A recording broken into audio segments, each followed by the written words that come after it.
खुलुमबाय गोजोन फुंबिलिनि बयनिसिमबो गाहाम हामलायनायखौ जासिहरनाय थाबाय आं सिबिरानि ब्रह्म आसा खालामो नोंथांमोनहा गासैबो मोजाङैनो दङ नोंथांमोननि थाखाय आं गोदान मोनसे भिडिअ लानानै फैबावबाय अन्नानै भिडिअखौ जोबजासिम नायलांदो सासे बर'नि फिसाया सनानि मेडेल देरहासारनो हादों सनामालि बर' बिथाङा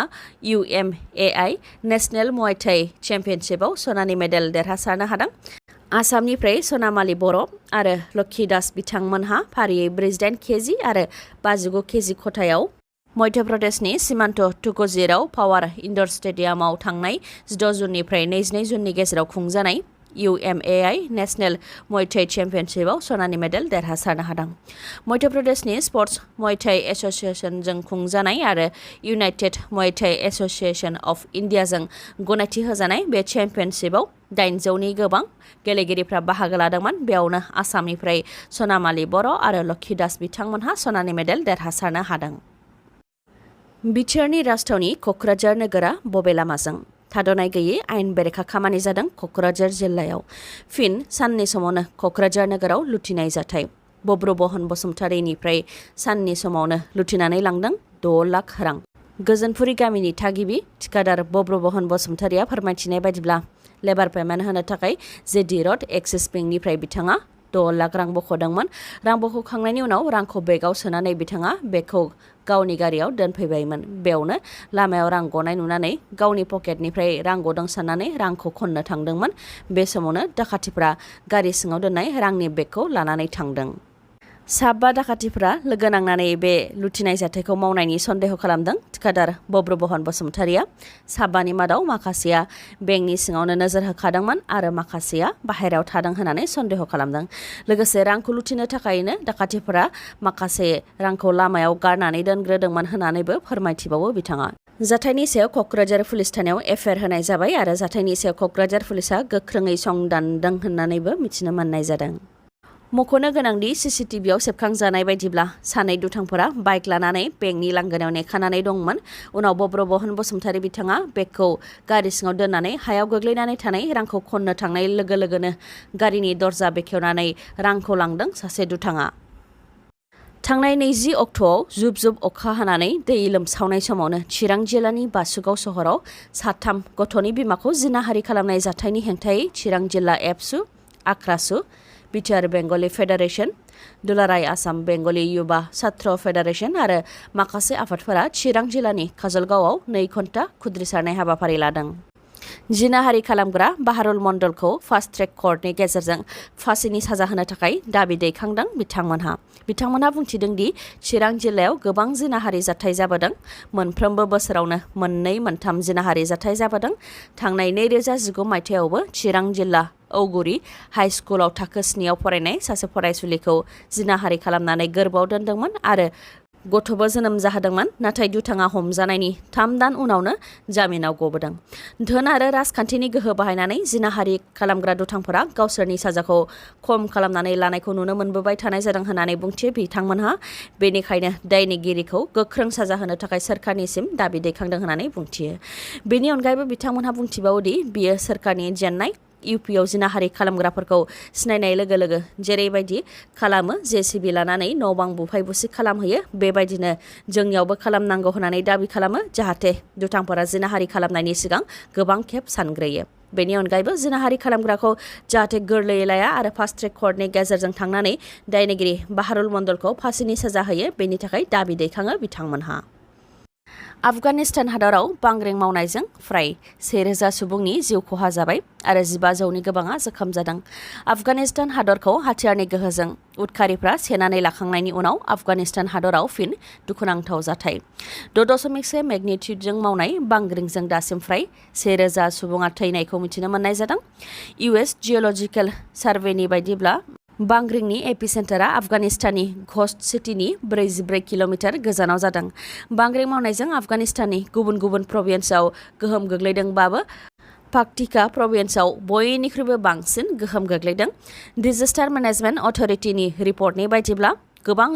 न' बां आरो बिल्डिंफोरा बायग्रबदों आरो सानख'हायि गोथां आरो गोथै सुबुंफोरा दासिमबो बायग्रबनाय न' बां आरो बिल्डिंनि सिङावनो दङ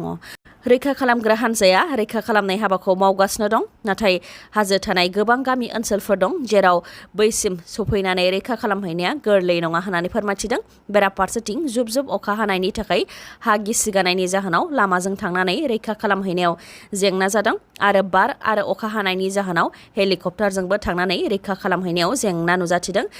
बेनिखायनो थैनायनि सुबुं अनजिमाया बांबावनो हागौ होननानै फोरमायथिदों डिजास्टार मेनेजमेन्ट अथरिटिनिफ्राय लोगोसे रिपर्टनि बायदिब्ला दासिम सा 1000 जिउ गोमाबाय आरो 1500नि गोबाङा जोखोम जादों होननानै फोसावदों नबजित नार्जारिनो भट हरनाया दिनै जोबथा सान दिनै मोनानि 9 रिंगासिमल' नोंथांमोनहा भट हरनो हासिगोन फैगौ 26 जुनावनो dance India dance little master season 5 नि ग्रेन्ड फिनालेआ खुंजागोन बेनिखायनो बर'नि फिसा नबजित नार्जारिखौ देरहासार होनो थाखाय भट हरनो बयखौबो खावलायहरनाय जाबाय नबजित नार्जारिनो भट होनो थाखाय गामि गामि थांनानै रायजो राजाफोरनि मबाइलजों भट होनो थाखायबो मिरु एबसुआ मोनफ्रोमबो जिल्ला आरो दखरा एबसुनिसिमबो बिथोन लायहरदों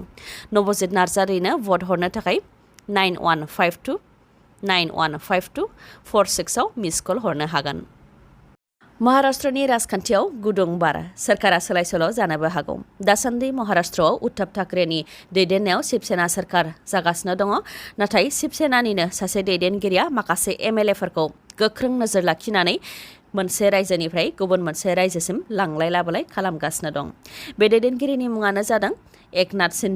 एकनाथ शिन्दे बिथाङा महाराष्ट्रनि गिबि मन्त्रि उद्धव ठाकरेनि सा 40 MLA-फोरखौ लानानै गुजरातनि सुरातआव थाहैदोंमोन दा सा 40 MLA-फोरखौ लानानै मैया आसामाव सौफैबाय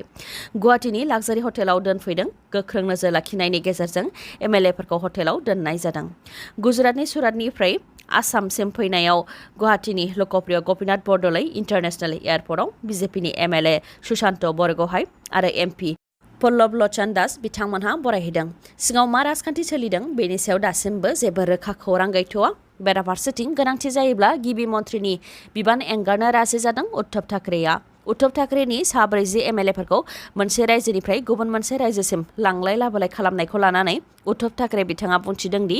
MLA-फोरखौ लानानै मोनसे रायजोनिफ्राय गुबुन मोनसे रायजोसिम खारथिंनो गोनांथि गैया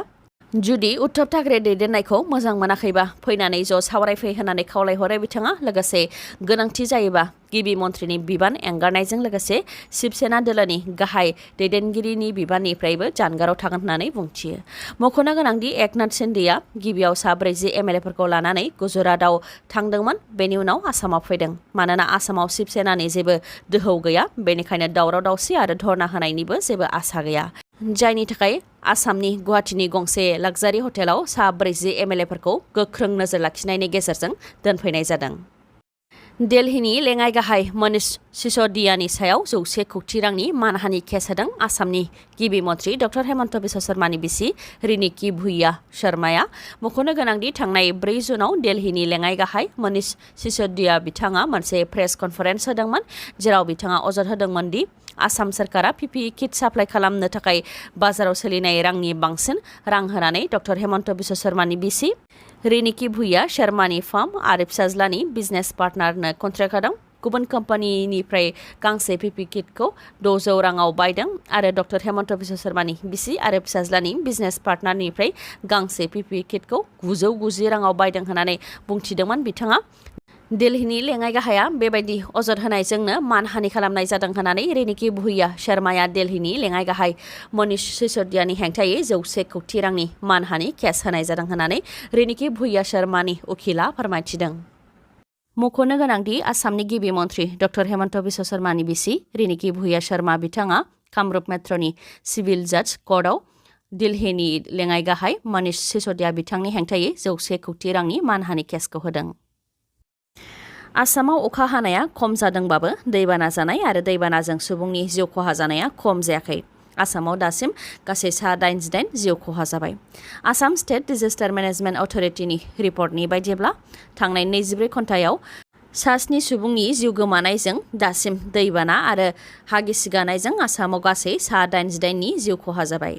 आसामनि गं 32 जिल्लायाव लोमसावनायनि थाखाय 55,42,053 सुबुंफोरनाव गोहोम गोग्लैदों 1,00,000 7,370.43 हेक्टर आबादा खहा जादों। दैबानाजों लोमजानायनिफ्राय रैखा खालामनो थाखाय गं 744 रिलिफ केम्पफोर लुनाय जादों, जेराव सा 1,86,424 सुबुंफोरा राहा बादायाव थानो गोनां जादों आरो गं 403 रिलिफ डिस्ट्रिबिउसन सेन्टारबो लुनानै होनाय जादों। दिनैनि भिडिअ'आ एसेनोसै। गाबोन आरो गोदान भिडिअ'जों लोगो मोनफिनबावगोन। नोंथाङा दासिमबो आंनि चेनेलखौ साबस्क्राइब खालामाखैबा अन्नानै साबस्क्राइब खालामदो, लोगोसे लाइक, कमेन्ट आरो शेयार खालामनो दाबाव। गोजोन्थों।